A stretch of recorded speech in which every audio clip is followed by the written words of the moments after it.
You're listening to Head, a Star Wars podcast. Two fans, two generations, all things Star Wars begins now. All right. Well, hello, everybody. I'm Eric Vansel. And I'm Daryl Sanders. And as usual, we're your hosts for the show. And tonight, we're coming off of the Acolyte a little bit. Now we're going to move a little bit into Ahsoka.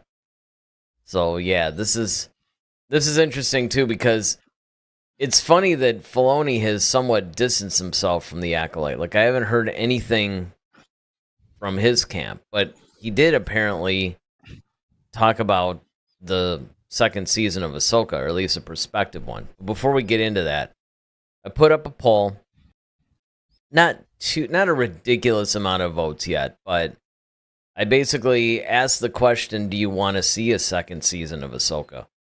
And 63% of you said yes, bring it on. 13% say no, comfortable where it ended. And then 25% actually don't care either way. So that's where we're at least as far as what people are thinking about Ahsoka. Now, of course, Ted Adam Green joins us. He says, let's talk about something less controversial and more enjoyable. Ahsoka, my favorite. I don't know about the less controversial. Yeah. I don't know. I think it actually might be in some ways just as much. And I know you and I pretty much tore the show apart plenty of times. So, but I get it. I mean, it's not quite the fan divider as the Acolyte. So I don't know. But what was Dave Filoni basically saying about this thing? Well, Dave Filoni also, of course, being one of the showrunners, and this is his baby. You know, Ahsoka Tano is his creation when he started back in the animated series of the Clone Wars about 15 years ago now. It's crazy to even say that it's been that long, but since, you know, she's kind of appeared on our screens, literally. But so with, you know, we got through Ahsoka season 1.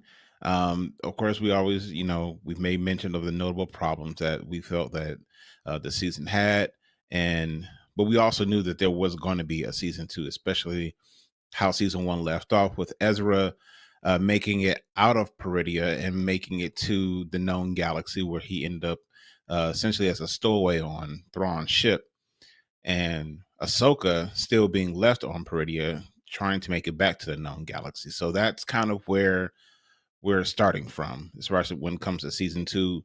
We're going to be starting with Ahsoka on Peridia, and then of course Ezra going to be on as a stowaway on the ship of Thrawn. So going into season 2, Tony says basically it's very, very exciting stuff. I work in very long threads, and for me, telling a story is always having to know where this is going. What's the outcome going to be? So far, the Clone War, when I started the Clone Wars, I had a good idea of how it was going to end. It changed a bit as it went on, but it was still fairly relative. I didn't know Darth Maul was going to be in it. That was George Lucas's curveball, but it's George. He's allowed to do that. I knew how Rebels was going to end, and because I've been writing Ahsoka season 2, things have clicked, and I have a much better idea about how things are going to go.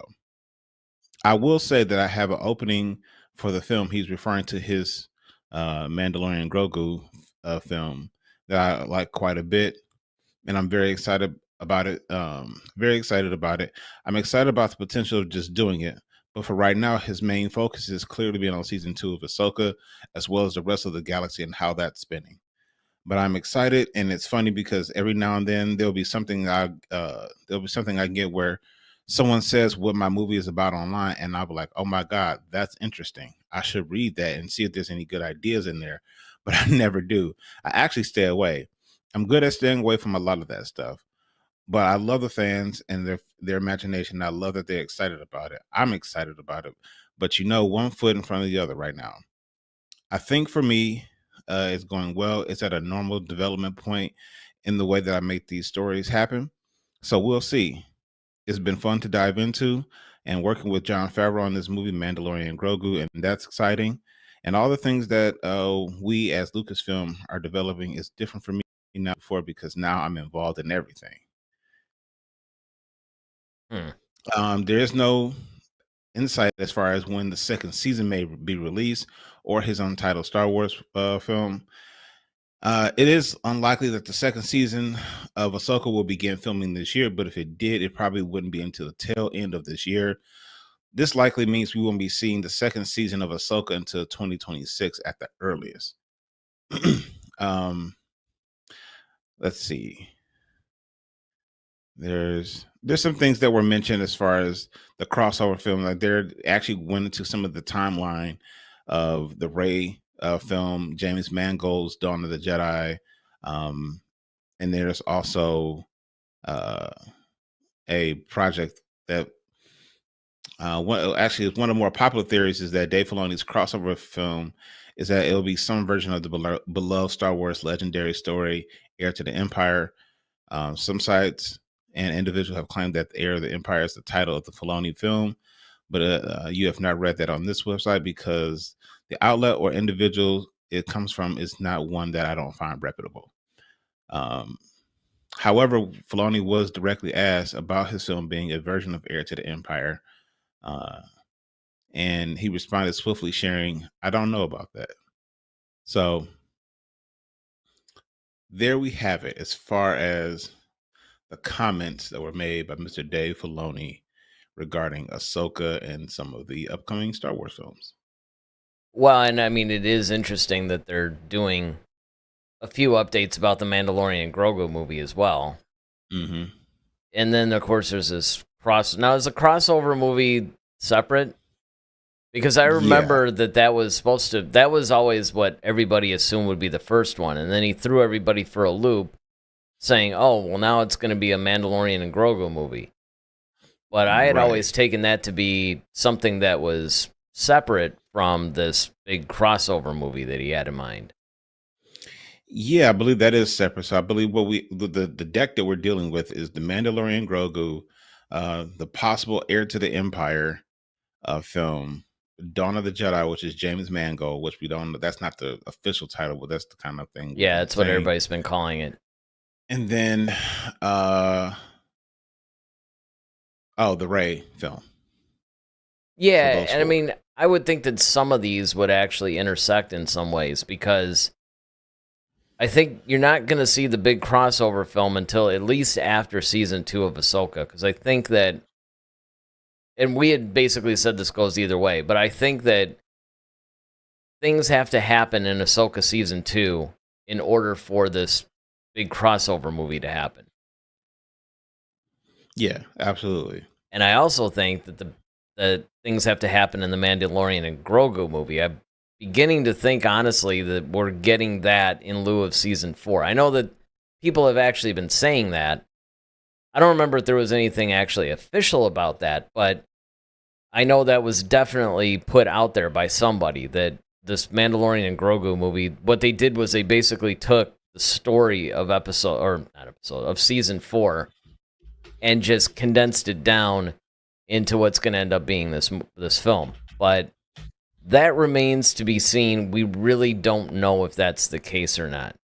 Of course, we got David joining us again tonight. Hello, gentlemen. It's Star Wars Day. Yeah, Star Wars Day number 2. Yet again. Hopefully no no tech crashes and no craziness. Force chokes on the computers. Yeah, exactly. Hopefully this one stabilizes and we get to this whole show. For those who don't know, especially if you're just watching this and you have no idea what we're referencing, the show that we did the night before this one, which was also a live stream, just crashed in the middle and it took us a while to get back. But we're back. Hopefully everything stays. Yeah, I just don't know exactly how they're planning on doing some of this stuff. Now, of course, what we're talking about, I mean, really, we can talk about all of it, but the focus, of course, is Ahsoka Season 2. And what we think of it, do we need it? That's what generated the poll. But certainly, these other projects do factor in. And they need to be considered because I think that the direction of Season 2 of Ahsoka is going to be dictated, in part at least, by maybe a little bit the Mandalorian Grogu film, but certainly the big crossover movie.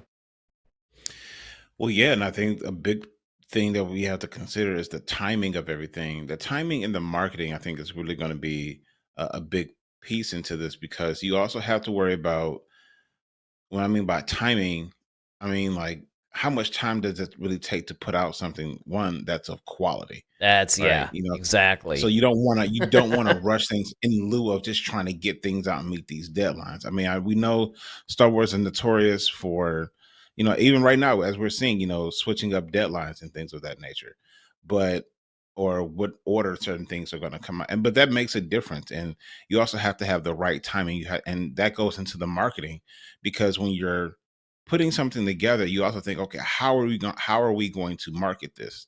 And you have to think about, like, all right, what's on television, what's on Disney Plus versus what we're putting in the theaters at this time. Are people going to be confused if we put this too close to this date? So you kind Hmm. of have to really look at things from that perspective. From the hardcore fans, they know we're going to be there and we're keeping up with all this stuff. It's the casual fans. It's almost kind of like voting. I look at this as kind of like the voting market, where you have those people that who are going to go vote. People you're going to have a certain amount of Democrats, certain amount of Republicans. Those people who are really going to go vote. But those swing states are the ones that you really need to capture, because that's what's really going to help sell the election, so to speak.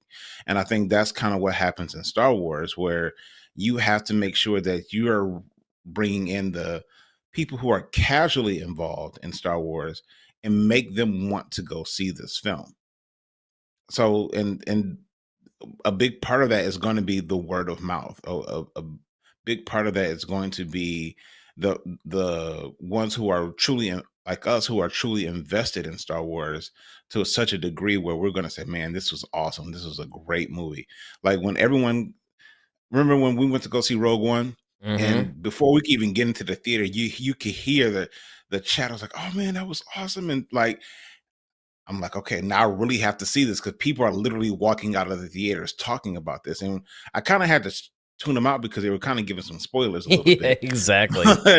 But that's the type of reaction you want from the fan base, that's going to swing those casual fans into the theaters to make them want to go see this. Well, the funny thing about that was, I remember, we often talk about after we saw The Last Jedi, how we were silent for like half the car Man. ride before we even said anything. But what was really telling about that, though, was I remember coming out of the theater and nobody said, nobody was talking. Oh, Nobody no was, one was talking. Yeah, no one was like, "Man, that was awesome. I gotta see right. that again." Nothing. Everybody It was was just, just, I think everybody was just like, what on earth did I just watch? yeah. Like It everybody was was just like trying the to rest of us. process Yep. it. Yeah. So, that's, and I remember seeing that even when we were going in. And I remember I thought, the optimist that I can be sometimes, I thought, man, there must have been some really heavy stuff in this thing that everybody's just stunned into silence or whatever. But, Yeah. you come out and you're just basically not sure. So, yeah, a lot of that is true, where you have to factor in, is there a word of mouth? But here's my problem. And I brought this up before. It's true. From a business model perspective and marketing and all that stuff, yes, you do have to try to attract the casual fans, because, let's face it, a good chunk of the moviegoers are the casual fans. Hmm. I just, I guess what I hate is that they're making the movies geared toward the casual fan. And I understand when they say that, but it's like Lucas basically didn't even care if anybody liked it. Right. He made what he knew was going to be good and what he liked. Now, of course, other people, there's a lot of people that didn't like the prequels, or, didn't like certain elements of things, or whatever the case may be. But the point is, love it or hate it, you knew that he was making the movie for himself, and he was just obsessed with telling the best story that he knew how to tell. And of course, we can talk about the execution and all that other stuff. But the thing is, like, marketing, he didn't care about the casual fans. He didn't even really care about the hardcore fans. And so what I wish would happen, and this is what we were hoping back when they bought the property, because that was a whole letdown with the whole expanded universe thing. Although the Heir to the Empire rumor does sort of swing things the other way, but the big thing was, we all thought, hey, we're going to finally get movies made of all these books that have been coming out for like the last 20 years or so. And then they decided to nullify it. And I mean, I get it, but on the other hand, it's like, well, you're just basically throwing away this rich variety of material that you could draw from. And they didn't do it. And the problem is that Star Wars, it's like we've always said, if you make the thing good, then people will enjoy it, But I understand maybe making certain projects and trying to cast a wide net. But my problem is when you're trying to make everything for the casual fan, it's really doing a disservice to the franchise in the end. Yeah, I agree. Now, to your point just a moment ago, you were talking about the books and how they missed an opportunity of bringing those to fruition on the big screen. While I can agree with you on that, I think those would probably be better, honestly, if you did those a direct to Disney Plus thing. Well, yeah, And here's now, why. sure, I agree. Yeah, and here's why I say that. Just because part of the beauty of Star Wars was not knowing what you're going to go see. Well, yeah. So, for example, when for you, especially in your case, 1977, you're popping your 7-year-old self in that little theater, and you're just like, okay, what is this? And now you're being hit with all this stuff. It's like, oh, okay, now I want the toys. I want to go to the toys, and then on it goes. Same with Empire. We didn't know about the whole Luke, I am your father reveal. I mean, none of that. That was just all brand new to everyone. Then going to the prequels, even though we knew the story essentially had to end with Anakin becoming Darth Vader, we didn't know the sequence of events that would lead up to that point. We just knew that he fought, on a volcanic or kind of planet, and he got burned really bad, and now he's wearing all black and he can't breathe, right? He has severe emphysema or something.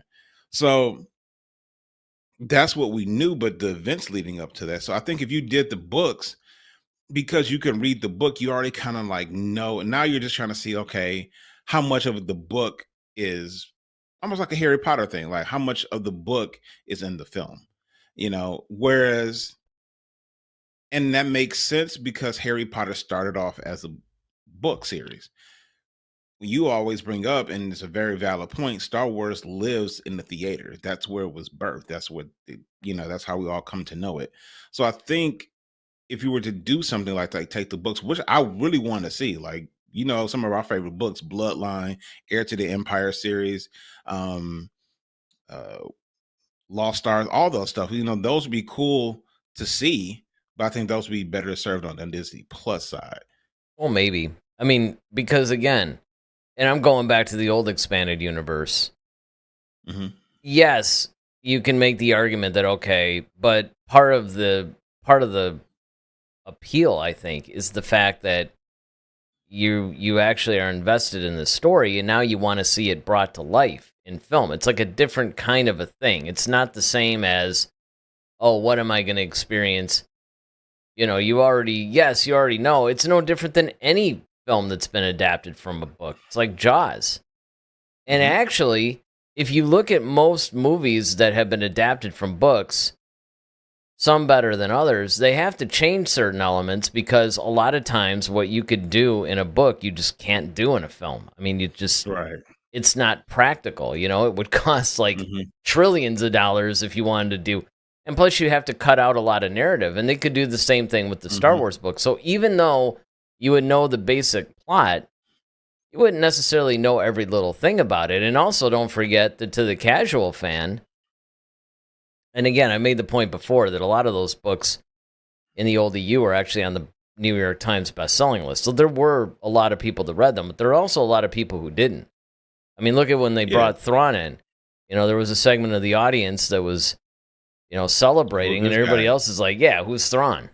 Right? So, and again, it's one of those things where if you're doing adaptation from a book source, I mean, I still think that could be equal because you don't know how it's going to be interpreted once it hits the screen.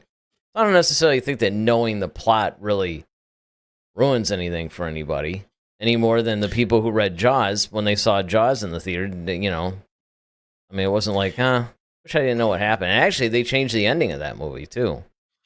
Well, that's the thing. I mean, yeah, I'm not saying that it ruins it. I'm just saying that it's not the same experience that you're used to having when you're going to see especially a brand new Star Wars thing. Like Well, that's true of a you brand new want. anything, right? I mean, if you're Well, that's watching a what. brand new movie versus something that's been adapted from a book, I mean, it's Yeah, I you mean, could but I say think that it's about just. anything, and Star Wars isn't unique in that respect. Well, I mean, Star Wars is unique in the sense of when you come to see Star Wars in the theater, it's something you haven't seen before. That's what I'm saying. Like you don't know. Like I said, the only thing that was different about even the prequels is like, okay, you knew how it had to end, but you didn't know anything about it. Like, okay, how this transpired. You didn't know about this whole love with Padme and all. Like, Well, we yeah, didn't know none of any of that. It that. was just a very That's what basic, couple of we just knew like, sentence plot, right? and that's my whole point. Even with the original trilogy, no one knew. I mean, of course, the books were released later, but it's like no one really knew that how that was going to pan out. Rogue One, same, so that's what I'm saying. Like a lot of this stuff is hitting you at once, and so now you're able to take it in a certain way. That's all. But I still would love to see Heir to the Empire and Bloodline and all those other Well, books. but here's the other Just part of the probably on argument. Disney I mean, Plus. I can name a million stuff. Few Good Men started out as a play. The Firm started out as a book. I Mhm. mean, there's millions of books, right? Everybody knew. It doesn't diminish the enjoyment. It doesn't really. I mean, I understand what you're saying, and I mean, there is truth to that, but I don't think it matters. But here's where I actually agree with your point, though, that it should be on Disney Plus. Has nothing to do with anything that you just said, but it's actually something that I think is even more important, and that is it would be really difficult to take any of these books and put them in a 2-hour movie. There's just too much. And granted, I know they did it with Lord of the Rings, but with Lord of the Rings, they basically had to combine books. There was so much extra stuff. I mean, if you're doing more or less a pure adaptation of the book, which I think is what most of us would want, I agree that it would just serve. I mean, it would serve the story better if it were done as like a limited series. Okay. But I don't necessarily think that you need to stretch it out to be like 12 episodes, though. Like it might be a little bit too big for a 2-hour movie, but maybe not a 6-hour movie. You make it a 3-episode thing or something, or something that you and I have brought up a million times. You just start making films that are Disney Plus movies. Yeah, that's what I was gonna say. Like a Disney, or yeah, exactly. Who says it has Now, to be what? released theatrically? Although if it's Star Wars, I mean, Yeah. Well, even with Ahsoka, let's just say like so. Even with Filoni saying that, because I think this is one of the biggest part is that he likes to know how the story ends, and he likes to work in long threads. Once again, kind of going back to that whole thread conversation from yesterday. right? So I The thought that was kind thread. of funny. Yeah, Yeah, exactly. no, it's like, don't say thread. All right. But so with season 2, right? And he's kind of like, all right, well, I really want to focus on that, and that's really where his focus has been, not so much on the films. Right. Do you think that that's something that I think that's something he's always done, but do you think that's even more so the case now because of the failure that the franchise has been suffering? That he really wants to like, okay, I gotta, I look, and he even said it in the interview how he's not paying attention. I honestly question whether these guys even realize just how much this franchise is going downhill.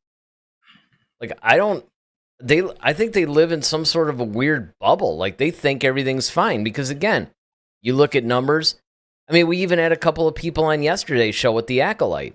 And I even watched a lot of times I'll watch, a lot of these talk shows, right? And the Piers Morgan show. It's really weird. They were talking about the Kevin Spacey interview. So he had like like a couple of gay journalists or something like that. But he also had the critical drinker. He had nerdotic, or I forgot. He's like a huge YouTuber though. So he had all these guys, and they were going through all that stuff, and then they shifted to the Acolyte. And of course, critical drinker and nerdotic were being accused of being homophobic and all this because they didn't like the show, but by the two gay guys. Although some of the other panelists were like, well, they were kind of agreeing. If you give us something good. Now, of course, we pointed out that there's some good things in it and everything else. But my point is, it started out, I think it was like a 93% critic on Rotten Tomatoes, right? So Rotten Tomato basically had like the critic review was like 93%. Audience was at like 36 or something. And after episode 3, the critic thing went down to like 83, but the audience went down to 16% approval. I mean, that's huge. And I mean, these guys are going to throw out things like, oh, it was, the biggest premiere or whatever that Disney Plus ever had and things like that. They're not, I don't really think they're looking at fan reaction, because a lot of what happens is you get these other people that are just like, well, they're just toxic fans that, it's not being made for their specific demographic anymore, and they're just mad. Whereas the truth is, people don't care about any of that. They're not happy with the way the stories are going. Do you think that, and that's a good, topic in and of itself. Yeah, it is. It really do you is. think And thinking about it, you're right. That'd be like a whole nother discussion. Yeah, a whole nother show. But do you think that it's because how people write, or especially nowadays, are really focusing on like, hey, don't care what people think about your people's perception of you. Be who you are. Just do you, and don't worry about what everyone thinks of you. I think that's kind of a and not saying that that's wrong, but I think when people say things like that, it kind of makes you think about like, okay, that's a very vague or blanketed statement. And I think you should care what people think about you to a certain degree. Yeah, right. And to a certain degree. And you also have to look at the source of who cares, right? Like, too, yeah. I care what you think about me because we've been friends for so long. So I value your opinion of me. But someone who just kind of met me at my job or something like that, I don't give a crap about what you think of me, because who are you? You see what I'm saying? And I think that needs to be considered. So it's like, you should care what the fans think, because especially the ones who are the hardcore fans, because they've been with this franchise and they know what this franchise is, much like you, and Dave Filoni. So yes, you might not want to care about what the casual fan thinks. Right. I can understand. And that goes back to your point, what you were saying earlier about like, you're trying too much to make things for the casual fan instead of the hardcore fans who's read all the books, who picks up the comics, who watches every show that you put out, whether it's animated or not, or live action. Those are the fans who are truly invested in the franchise and in the product that you're putting out here, as opposed to someone who's like, oh yeah, I've watched Star Wars once or twice or something like that, or I've seen a couple things with my dad, but like those of us who quote the movies like a part of our everyday lingo, yeah, you should care what we think, because we're the ones who really are flying the banner for you, and we're also the main ones when we see something we don't like, we're squawking about it, because it's like, hey, the heck is this? So, well, the other issue to that too. Care. Well, not only should he care, but I mean, to complete that thought, actually, we're also going to be the only ones left when the casual fans go. Yeah, the hardcore. Everybody keeps forgetting that the hardcore fans, they're the ones that are in there through thick and thin. You start making them upset, well, now you really can't gauge any kind of success, because casual fans will just be in and out, and half of them aren't even going to care. Skeleton Crew is going to come up in December, I think. Who's going to care? But there's a couple of points, though, when you're talking about that, where, the whole concept of just do you. Yeah, it's Hmm. absolutely 100% stupid. It's not even just wrong. It is wrong, but it's stupid. It's stupid on a societal level, and it's stupid within Star Wars. From a societal level, in addition to the point you made, where you have to use a little bit of um, discernment as far as who you're actually taking criticism from, or at least seriously, right? Like you said, Hmm. there's certain people that they just don't have the kind of credibility. I mean, Right. you should probably, anybody that has a criticism of you should probably examine it. Like you probably owe it to yourself even to examine and go, well, all right, this person has like no idea who I am, but what if they just see something, that's Hmm. unencumbered by biases or anything? They just see it where even my friends wouldn't see it. Okay, Right. fine. But the problem with the whole do you concept is that we live in a society.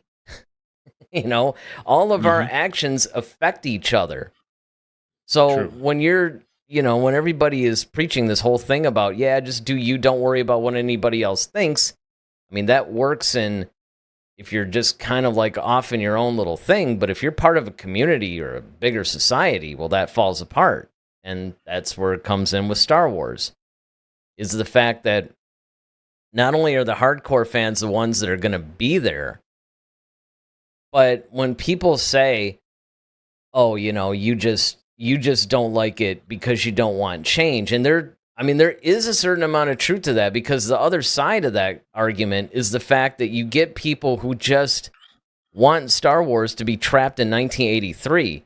Not so much, because still, people, they should keep it timeless. Nobody should be bringing in Hmm. modern societal issues or whatever. It's not a soapbox kind of a thing. People really don't understand what Star Wars is supposed to be about. It's not a social Right. commentary piece.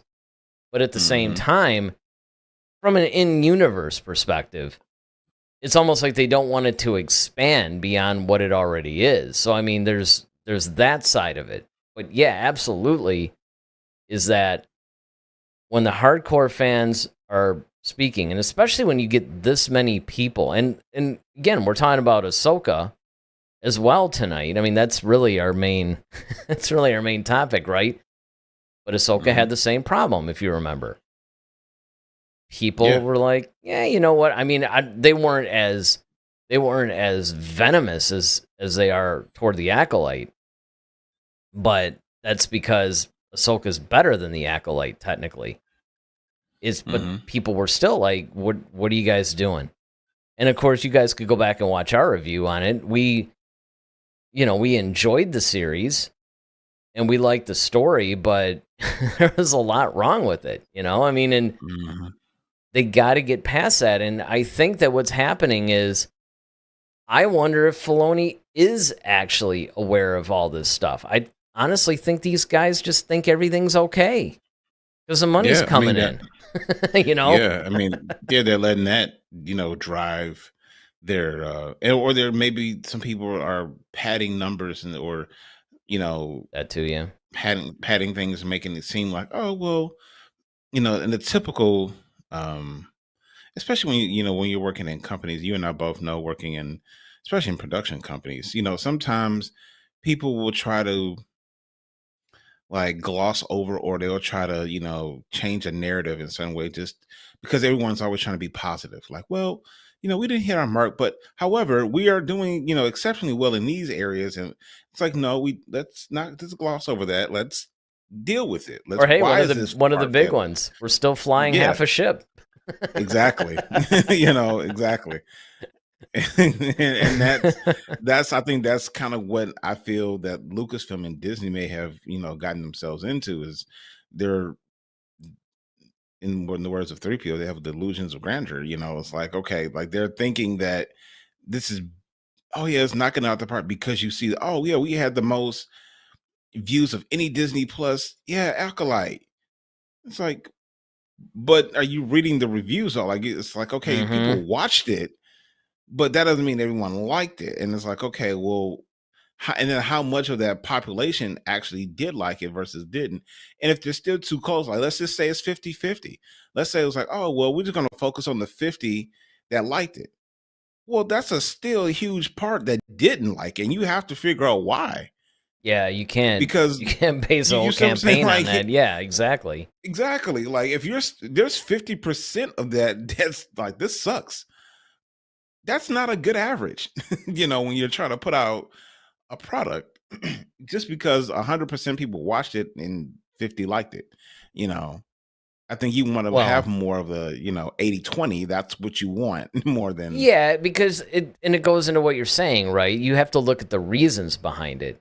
I mean, yeah. you have to look at it's no different than when I said, from a personal thing or, what you were saying. Like, okay, if I said something, you might, because we've been friends for so long, you might put more credence than if a coworker you just started working with last week, Hmm. you know? Hmm. So you have to do that in the fandom too. If you have maybe a certain group or whatever that's squawking about it, you might go, well, okay, it's because of this or that or the other. But if you have a wide section of your fan base complaining about something, well, now you're just showing poor customer service at this point. Exactly. You're basically trying to shove down your thing, and that's different from Lucas because with Lucas was because a lot of people can make the argument that Lucas did that too. I mean, and Hmm. he was a little bit more passive about it though because he was the guy that created it. His whole thing is like, look, I'm making this for me. If you guys like it, that's great too. He Hmm. wasn't necessarily trying to go up there and pretend that everything was, cool. I mean, he would even say, I mean, one of the reasons why he wanted to sell it was people were just going, well, you know, they don't like what I do with this now, so Well, but the other part of it too, it's kind of hard, and you kind of brought up a good point. I think is it's one thing if you're the creator of something, like like you said, I created this for me, and if you just so happen to like it, cool. I'm glad that you love it, and yeah, I have fun making it. And I love doing it. I'll probably make out some more, a couple of more. Cool. It's a different when you now have like a company that takes it over, and now they're putting their own, you have too many hands in the pot at that point, yeah. and now that taints the recipe. Yep. And now it's like, okay, this isn't the same formulation we had when it was just coming out of the mom and pop shop. It's different now because now it's been commercialized. Some things have been watered down. It's not doesn't have the same care as it once did when you had just, grandma in the back just making the recipe. I think that's kind of what's happening well, unfortunately, with Star Wars and Ahsoka. And I think even that's one of the things I read in this article that Dave Filoni was talking about. He's like, being the chief creative officer is one of his jobs is to kind of guide things at the inception of of a project. So say like Skeleton Crew, for example, comes out in December. All right, he had to be at the forefront of that and say, like, okay, this is good. I'm liking the direction, keep going, keep doing this. And so anything now that's coming that starts to come out, it's like, well, he's going to have to take some responsibility Yeah. for a couple of Exactly. reasons. One, because the title demands that he takes responsibility of it, especially if it's creative issues. The other part of it is that because we keep saying he's the heir apparent to George Lucas, he's the one who gets Star Wars, and he was basically his mentor. You have I mean, heavy is the head that wears the crown. Now you have, see, Kathleen Kennedy, we get on her because of, we know that she's ultimately the studio head, but and that's where some things kind of almost get a little murky because Filoni could have said like, "Hey, no, this is stupid. Don't do it." And because Kennedy wants it so bad, she was like, "Yeah, screw it. Do what I tell you to do because I'm the studio head." If he gets overruled in that situation, I mean, he unjustly takes a hit that he really doesn't deserve. So it's kind of a Yeah, and weird base. I think it remains to be seen on whether or not, is that really what's happening? Or is he, Yeah. I mean, I can't Is imagine. he botching it up? Right. I mean, he was the guy that we were all saying is like the last hope for this thing. All right, David And said, season I'm 2, sorry. hire an athletic black chick who can fight and move her arms faster than an old lady who likes their character. Also, recast Papa Smurf. I think he means Balin. Hire someone not from a retirement home. But he's a retirement age, though. So I mean, Yeah, I mean, it's kind of like, you can't really do that. But, well, they have to, I would almost think they have to recast Balin. Because he's a little too integral into the story. And I don't, I don't even think they expected him. yeah. Did they know he was sick? I'm trying to remember back on those articles. I'm not entirely sure. I don't know if they even knew he was sick, but if they did, they certainly didn't know that he was going to die. I mean, he was like, because I remember he went to Celebration, he was doing the whole Celebration thing, and it was like, I don't know, some number of weeks or whatever later, it was really unexpected, and it was sad. So they definitely have to do that. Let's see. So he says, hold on, let me get this in here. I mean, Thrawn. Oh, Thrawn. Yeah, Thrawn. Okay. Oh, yeah, right, because he's blue. Papa Smurf. See? Yeah, I get it now. Yeah, I get it now. Yeah. Well, I mean, the reason why they hired him, obviously, he voices the character on the actual animated show. Yeah, whether it's Rebels or anything else. I don't know. I mean, I'm not necessarily. He did. There's some other people I think would have maybe done a better job. Like Michael Fassbender, I think would have been better. Benedict Cumberbatch would have been better. I remember we did that whole show on who our choice would be. But yeah, I think that it's fine. Again, his portrayal, I don't think, is necessarily the problem in this case. I think it's the way they're writing him in this thing. Because there's certain things where, it's cool, right? Like he's actually on it.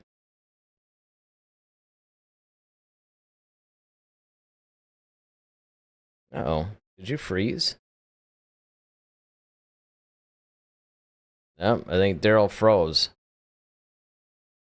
All right, well, until Daryl gets back, I'll just leave his box up there and we'll continue talking about this. But I think that, honestly, what you have to look at is in the casting part of it, again, I don't necessarily think anybody was miscast. Even Rosario Dawson is Ahsoka. I think it's fine. I mean, she certainly looks the part. Again, I think it's the way that it's written. I think it's the way that they're portrayed. It's the way that they have them do things. Like every time, I always joke that the whole drinking game, right? It's like every time Ahsoka crosses her arms. Let me see. While I'm talking, I'm gonna try to get Daryl back here. Every time she crosses her arms, you could say, like, oh, there's another drink or whatever. It's things like that. When Ezra and Sabine were talking on that one thing, you saw that they basically had this whole thing where they sounded and looked actually like they were just reading off of a teleprompter. And I mean, it's things like that.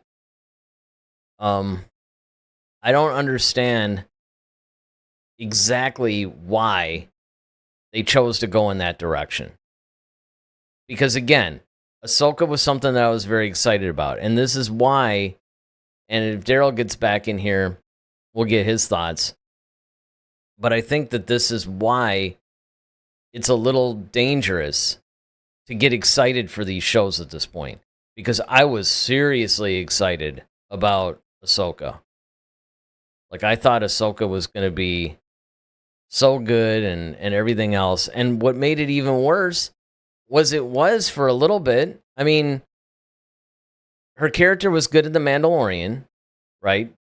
And then I had some hope that things would happen, but all of a sudden, all the problems started, and they started early. There were problems from a writing perspective, like how nobody was taking Syndulla seriously. Just kind of like you had that one guy going for the Empire or whatever, and you obviously have people of the Empire still embedded in the New Republic. And it's like none of the New Republic are concerned about that. In fact, they're actually getting on, oh, there you are. They're actually getting on her case about, the fact that she wants to go after Thrawn or whatever. So there's just a lot of problems, both from a performance perspective, but then also from an actual story perspective and writing perspective. And that's why I say that even going into season 2, I don't necessarily think that the character's performance was the problem as much as it was how they were written. But I would also say that even though we might be looking forward to where the story could go, it's cautious optimism. Yeah, I mean, I just hope that, going forward, I hope he really thinks the story it through, like he said. He's talking about he likes to know the ending of things. He likes to know the long thread, and I hope he really thinks the story through. And then if it's a good story, then we need to figure out like, okay, which means that he almost has to know how many seasons it would take to actually bring this to fruition. Exactly. So if you're doing that, it means like, okay, this should take 4 seasons approximately um, to make this all work. And so maybe, like I said, the season 1 is the setup, and then maybe 2 and 3 is where we get more of the action into the climactic, season 4 finale, or series finale or something like that. And then, so it just depends, if, and that's it's a hard thing, because I don't know, for me, Game of Thrones, for example, although Game of Thrones was a phenomenal series, it started off slow. It took a minute for me to kind of really get into it. But I was like willing to stick with it because everybody was so ranting and raving about how awesome this is. And my grandfather, I mean, everybody's just like, Game of Thrones, Game of Thrones, Game of Thrones. I'm like, okay, I'm going to watch this until the end, and so I can come up with my own conclusion. And much to my surprise, it was like, okay, once we kind of got to a certain point, it was like, man, now I'm seeing why everyone loves this show.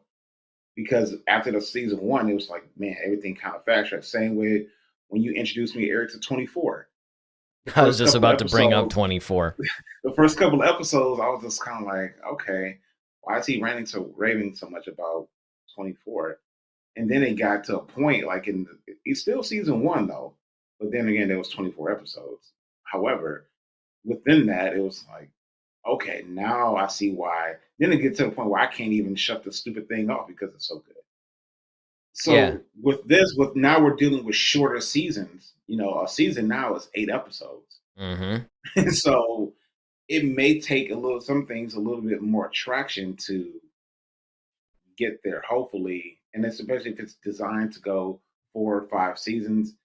Sometimes season 1 may be the drag because you're setting everything up. But I don't think that's still an excuse for it to not be good. Well, I was pointing out those problems. Like you had the one lady going, for the Empire, and she was, obviously trying to sabotage everything and kill people there. And it's like, okay, you have people from a story perspective, you have Empire agents that are still loyal to the Empire, embedded in the New Republic. And yet when Syndulla and everybody were trying to investigate this, you're basically getting down on them and trying to punish them. I mean, it was pretty ridiculous. And those are the kinds of things that I think when I look at, I'm like, okay, they got to fix these things for season 2. They can't do this kind of thing. I don't know what's driving that decision. I don't know if it's, maybe, and maybe there's a reason for it. I try not to be a Star Wars apologist, but sometimes if there's enough good people involved, I go, well, all right, maybe there's a reason. Maybe they're doing it because in a future season, we're going to look back on it and go, oh, I see why they made that decision now. Mm-hmm. But I don't know. Well, also, to that point, I also wonder with Filoni how much. So we know he's chief creative director or officer, Something. but I wonder how. Yeah, right, something like that. I wonder how far his reach goes in regards to dialogue, right? So he may be, because I'm thinking like maybe he's looking. His job is to look at like, okay, almost proof of concept. Like, okay, I like the concept. I like what the story you're trying to tell. Go with it. It makes sense. It fits within what we're trying to do. I'm all board with it. Keep going because I got like 50 other things I got to do right now. Mm-hmm. And but if is there someone who's like, okay, like it's like, okay, well, Filoni checked off on it. Now it comes to the writing group who write the dialogue and the actual scenes and everything like that. And now I think that's where a lot of issues are because, like I said, some of the dialogue is so weak and it's like, this is killing me. And then, of course, then we get to some of the, as David likes to say, the acting. People don't want to show up for work when it looks, on screen. That's a whole director issue. So I'm wondering, like, okay, are we looking at the 3-part, the Hydra here of proof of concept of the story, the actual writing of the script as far as dialogue is concerned, and then the direction of the cast? That's the other part. Yeah, I know. And it is a little it's a little tough. It really is Yeah. because I'm looking at things from, again, you're trying to give these people the benefit of the doubt, right? Like you're trying to say, okay, look, there's got to be a reason why you're doing what you're doing. But yet you don't see the reason why they're doing what they're doing. And Yeah. Well, much like the Acolyte, like they spent $180 million on it, but I don't see $180 million worth in the production. You know what I mean? Like I don't see it in the. I mean, it could. I mean, I'm sure probably a lot of it's in travel since they're using real sets and things. So I mean, probably flight expenses and things of that nature. But I mean, like the special effects or the cinematography and um the acting. It's like, okay, you're not. I mean, like so far, the little girls have been the shining stars so far. They've either been them or delivering it. the main Or the black the main mother. witches. Yeah. Yeah. Well, both of them really. Yeah. I mean, exactly. There's more emotion coming from the Wookiee Jedi, Kelnaka. So now David has a couple of things. He says, Thrawn is old and weak. He looks like a dude they painted blue. He doesn't look like the alpha level threat he's supposed to be. His presence is underwhelming. Contrastly, Balin looks like a beast. Thrawn looks like bad cosplay. Daryl is built like a mountain. But if you put a Bane mask on him, it doesn't make him a Batman villain. Also, the evil psycho chick needs better lines and direction. Well, and I mean, look, I could agree, right? Because this,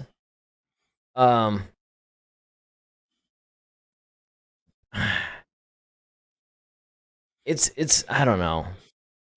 It's one of those things where this is what Thrawn is supposed to look like, right? This is how he's depicted. This right here is what Thrawn is supposed to be, and he's pretty threatening. Mm-hmm. So, and I think that a lot of times, because they were obsessed with getting the same actor, they using the voice. I mean, my thing is, he's a little pudgy. It's like, wait, why does Thrawn have two chins? Yeah. He looks like Brent Spiner. Right, he does. And I do wish that, because Thrawn in the comics and the novels, even in Rebels, is not only is he formidable as like from a mental intellectual standpoint, Yeah, but also yeah, but also a physical. Like he's a good fighter. And so I would agree. I'm not saying that you're wrong in that sense. I mean, they could have made a little bit better choice. Maybe sacrifice trying to carry over the voice, or maybe put him in the gym or something for a year. And that is a concern, but if they get the overall personality and they get the essence of Thrawn down, I can almost overlook it. Forgo, yeah. Almost. I can, as long as they make Thrawn and he resembles Thrawn, then yeah. I mean, there was a couple, actually, one of the things that bothered me was, I forgot what it was. There's one thing that he did that was kind of stupid. I'm like, well, Thrawn wouldn't have done this. That's not how Thrawn works. Yeah, exactly. It's like he wouldn't have done this. And again, they were just trying to push their story forward, but they basically made Thrawn do something that was a little bit questionable. And I don't know, maybe they want to show that he's out of practice or something. I do think that when we do see season 2, that I think is going to give us a better tone of where they're trying to go with this show. And you could be right. Maybe it's 3 seasons, maybe it's 4. I mean, maybe it's 6. Usually Filoni likes 3 to 4 seasons is a sweet spot. Mm-hmm. And personally, yeah, I don't see it going beyond 3, to be honest. Yeah, I can see that. Just depending on what, unless 4, if they do it 4 seasons, maybe that's to set up the whole crossover thing. Maybe. Dom joins us. He says they need to stop with the shows. I mean, at this point, you do have a track record here that's not very good. You basically knocked it out of the park with The Mandalorian seasons 1 and 2. Andor is great, unless you ask David. And that was something that somebody brought up, by the way, too, when they were talking about all these people with the Acolyte, how they're, you just don't like strong female characters and all this stuff. If you actually look at Andor, they brought this up. There's like a gazillion of them in there. Yeah. But they're well written. Deidre, love her. Yeah. Like, her she's alone. phenomenal. But I mean, if you look at all the people that were introduced, there's a ton of strong female characters that are well written. Even no matter what you think of it. Yeah, and of course the woman that he was working with, and then then there was the other one. There was even a lesbian couple in that show.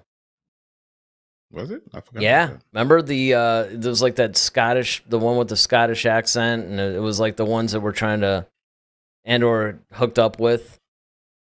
Oh yeah, I forgot about that. Yeah. And she ended up like going off or whatever, and I don't remember if she got killed. Did she try to steal something from him? Maybe. Yeah. Yeah. I think so. I think I know what you're talking about, though. But yeah, they even did that, right? So I mean, it's like it actually checked off all the boxes that they thought they were trying to do with the Acolyte, but they did it a million times better. Absolutely. So I mean, I'm all for anything that spares the franchise. It's if you're having problems figuring out your pacing and your writing and all this other stuff, and you're just not getting your footing as far as the television shows go, then yeah, maybe it's time to at least take a break. I mean, again, I'm pretty optimistic about Andor season 2. We'll see what Skeleton Crew is like, but I don't know if that's going to get as blasted by the fans, because if you really think about it, they're actually doing things a little bit differently, right? It's not the kind of story that I think would get fans up in arms. It's not dealing with beloved characters. It's not dealing with storylines that people are familiar with that they can ruin, that kind of thing. Let's see. Tom says, when's the next movie? It should be the spring of 26, right? 6. Yeah, like May 26. Of 26? Mm-hmm. Is that supposed to be Mandalorian and Grogu? So far. Well, I mean, even in the article, they said it may swap the Rey and the Dawn of the Jedi movie. They may swap places. Just depends. Well, that's the thing. I mean, when they announced that the Mandalorian and Grogu would be first, I'm like, Why? Supposedly they were starting to shoot the Rey movie like The Ray a movie. month ago. Yeah.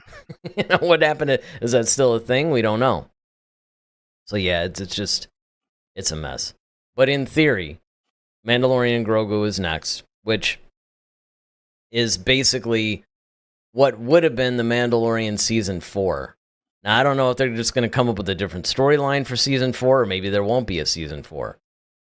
But it's pretty much they're going to encapsulate the story of Mandalorian season 4 and put it into this movie. Then in December of 26, was that the Rey movie? Because I think you're right. I think maybe they were gonna swap. Like Rey was supposed to come out, and I don't know. Well, yeah. I mean, the timeline is honestly they keep adding and taking away stuff. I mean, so it's kind of hard, especially when you got shows and movies coming out with the in between.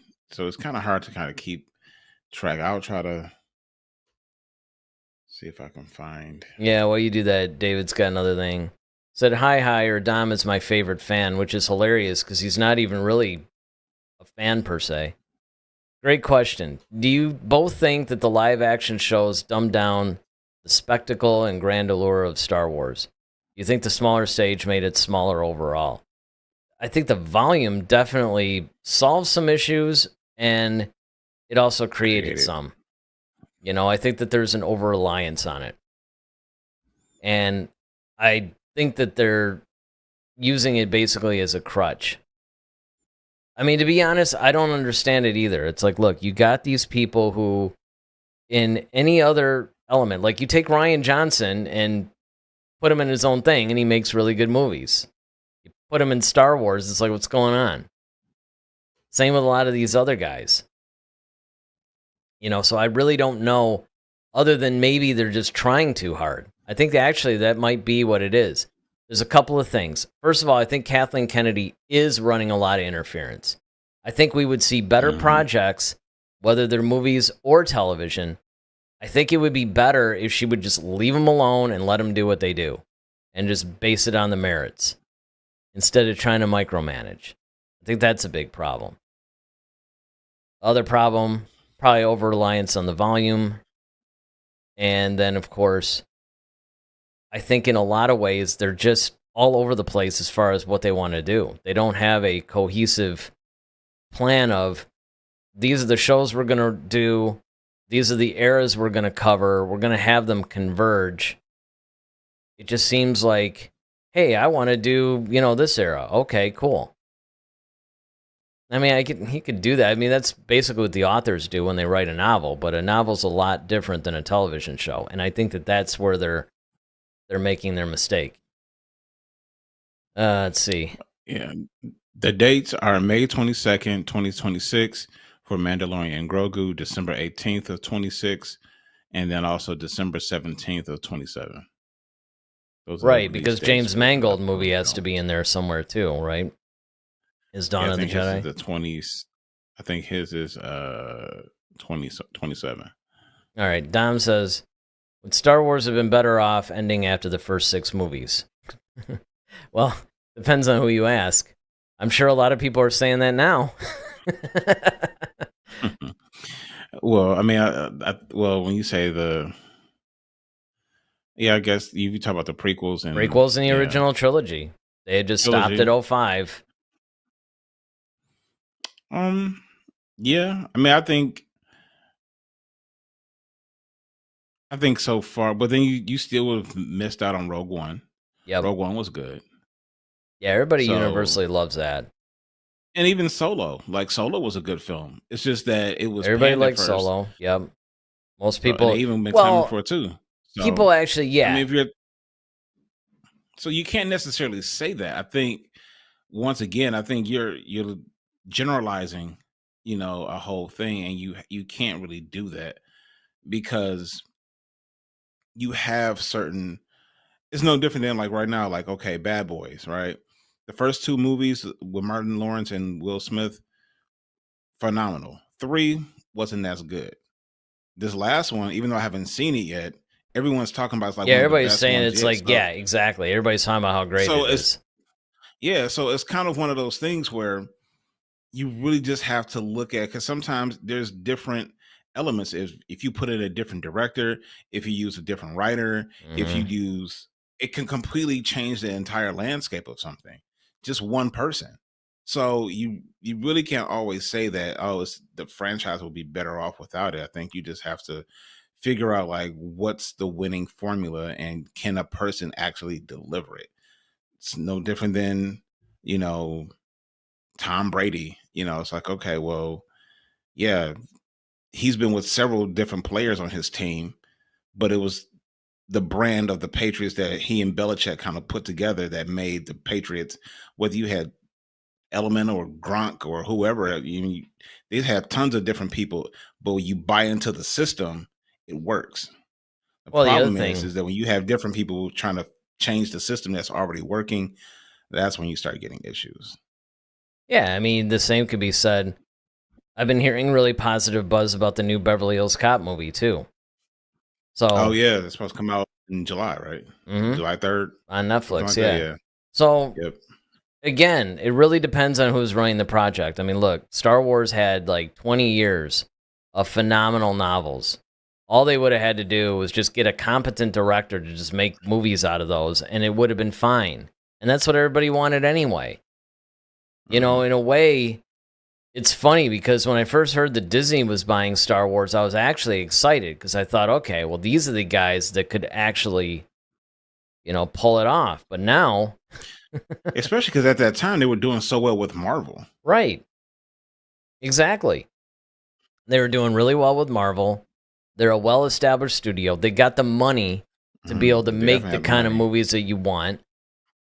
So I thought, hey, this is actually, and they generally have a good creative team. But again, I don't even Mhm. know if it's, a lot of people are saying like Disney Star is really more Lucasfilm under Kathleen Kennedy. I think that's the problem. Yeah. And that's, they're just very, very slowly, well, maybe not so much now. It's been a little bit more accelerated, but they're they're killing any goodwill that this franchise has left. So they got to do something soon. Uh, David says the three main characters are good enough actors, but their dialogue is horrible. They sound like they're reading lines instead of actually talking to each other. They have no chemistry. The cameraman sucks. Well, for what? Yeah, what are you talking about? Are Like, you talking about, are you back on the Acolyte? Or are we talking yeah, about like what? Ahsoka? Yeah, I need more Yeah, we need more clarification on that clarification. one. Yeah. I mean, he's probably talking about the Acolyte. It's kind of funny because we, but you know what? You have to talk. No, he's talking about Ahsoka. I mean, Okay. there were elements where, like that one scene between Sabine and Ezra that I brought up earlier while you were still frozen. Hmm. 100%, they sounded like they were just reading Oh dialogue yeah, off a cue card. I mean, absolutely. Yeah. it was terrible. It was atrocious. I was actually embarrassed watching it. And we did have, if I remember our reviews correctly, we did constantly talk about how bad the dialogue was. Oh Because yeah, remember, that was absolutely. Filoni's first foray into live action directing. And Hmm. that's another thing. I'm hoping that, that's actually a good thing, a nice little segue too. I hope that he does one of two things. He either learns from his mistakes in season 1 and demonstrates more competence as a director of live action in season 2, or just get somebody who knows what they're doing and shadow them. Well, yeah, I mean that's what with Filoni. I mean, not with Filoni, Favreau. That's why Mandalorian was so good. It's because you had Favreau that was really there, that was kind of doing a whole lot. And he's, like I said, you got some episodes were phenomenally done with Deborah Chow, um, Bryce Dallas Howard. Mm-hmm. Great, great direction. And I think that's we should start looking at that. Like, okay, like and we've talked about that before. Like, should Bryce Dallas Howard get a film? Sure, I would Absolutely. say so. Absolutely. She's done film. I mean, she's also a huge Star Wars fan. I mean, she is one of those like perfect storms as far as what this franchise needs. And she's like film royalty, for Christ's sakes. Yeah, that too. I mean, being Ron Howard's daughter doesn't, hurt any. And I mean, Ron Howard was the one that saved Solo, basically. Mm-hmm. So you do have the ability. And I think the problem, because one of the big things that people always ask is, well, you have these guys who are professionals, right? These guys are at the top of their game. Why can't they make good Star Wars? And it's because they're allowing the marketing and, sales, views, all that stuff to drive everything. They're basically trying to get the audience to steer the ship, but not the right audience. That, and I think you hit the nail on the head earlier. I think you're trying to do too much because of the name of Star Wars, because the name is so ingrained in pop culture and film. Every director is like, okay, I have to leave my mark. I have to. And essentially they're trying to become the new George Lucas with his project. Yeah. And I think they're trying too hard, instead of, once again, another sports analogy, instead of letting the game come to them. Like, it just take the game as for what it is. And it's like, okay, if the shot is there, take the shot.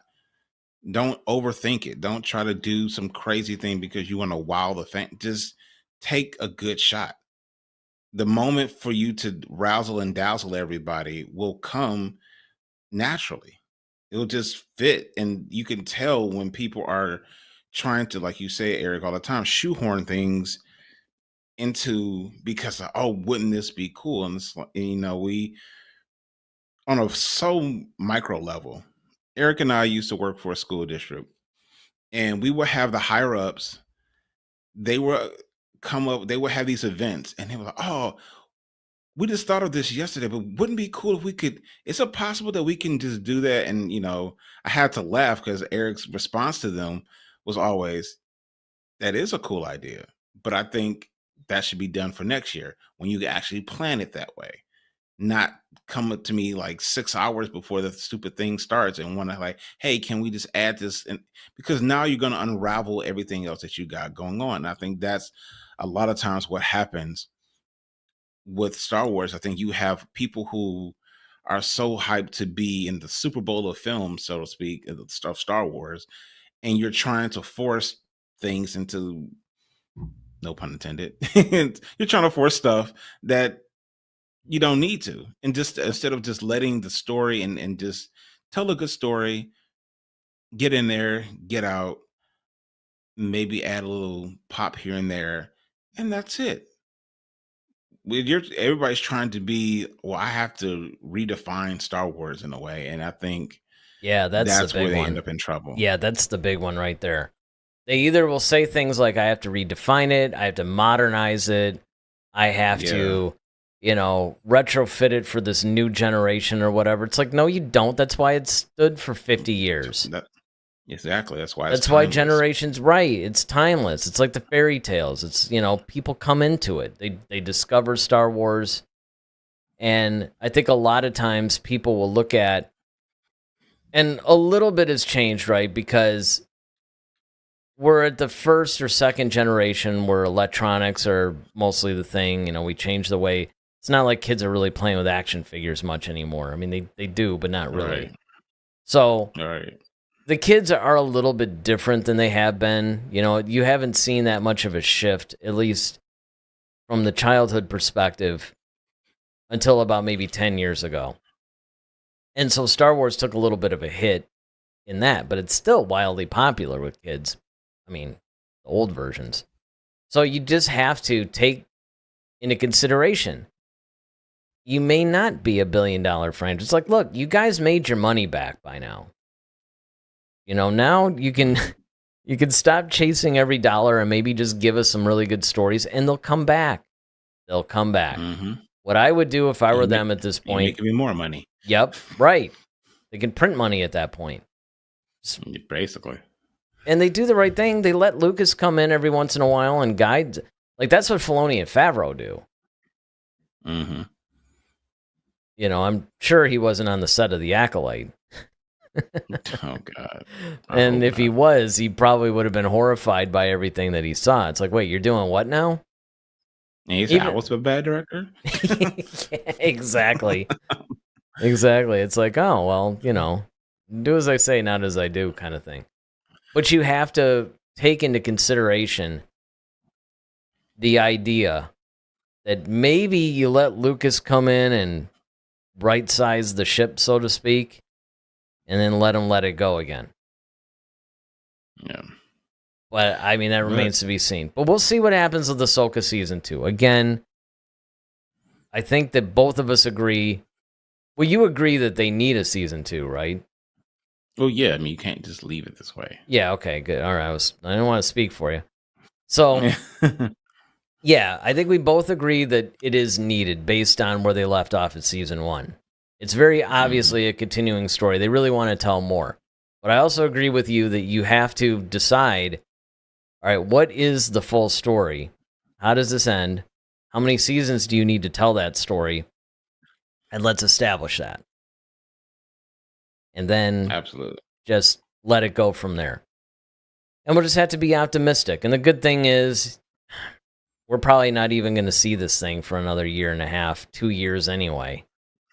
Yeah, we got time. Yeah, we have time. So let us know what you guys think in the comments section. Of course, if you haven't hit the like button, go ahead and hit the like button. Subscribe to the channel. If you like this kind of content, where you like watching people and being a part of the discussion, as you guys can plainly see. That's where we're a little different. We're Star Wars for normal people, as we say. And we're feeling more and more isolated every project. But, we are grateful for everybody that watches us live. We appreciate all the people that chat in. It's always fun because that makes a better show, in my opinion. It's like we're discussing it with you guys. Gathering on a Sunday and Monday night, talking some Star Wars. And that's what we want to continue to do. So if that's something that you like and you want to be a part of, subscribe to the channel. Hit that notification bell so you know when we're on. And next Sunday, Acolyte Episode 4. Go 4. Didn't we actually, wait a minute, did we choose next Monday's episode 2? I thought we did. No. We didn't? Could have sworn No. we said something we should just do that Monday. Well, whatever it is. Next Monday at 8, we'll have something, right? We're always talking something Star Wars. So with that, we hope you guys have a good rest of your week. Until Sunday, I'm Eric Vansel. And I'm Daryl Sanders. May the Force be with you. Always. Head to Head, a Star Wars podcast. Be sure to follow us on Twitter @HeadToHeadSW. Submit your questions for our next show. Visit our official website at headtoheadswpodcast.com. Until next time, may the Force be with you, always.